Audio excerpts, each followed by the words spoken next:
Nickel-cadmium batteries can tolerate freezing temperatures down to -20°C, which is -4°F, but their capacity and lifespan can be temporarily reduced when frozen.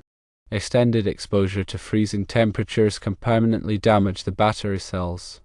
Lead-cadmium batteries are more sensitive to freezing temperatures, as they can freeze and discharge when exposed to temperatures below -15°C, which is 5°F. Frozen lead-cadmium batteries can permanently fail and require replacement.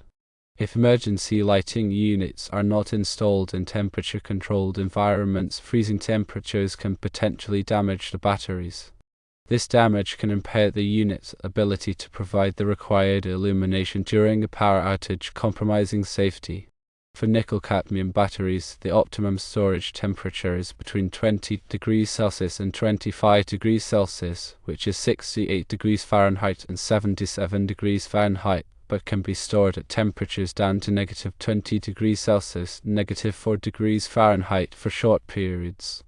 For lead-cadmium batteries, the optimum storage temperature is between 20°C and 25°C, which is 68°F and 77°F, and should not be stored below 0°C, 32°F. If possible, store emergency lighting units in controlled environments where freezing temperatures can be avoided. Regularly inspect and maintain emergency lights to ensure batteries are in good condition and operating properly. Consider using sealed lead-acid batteries in emergency lighting units for improved freezing temperature tolerance. Refer to the manufacturer's specifications for specific storage and operating temperature guidelines.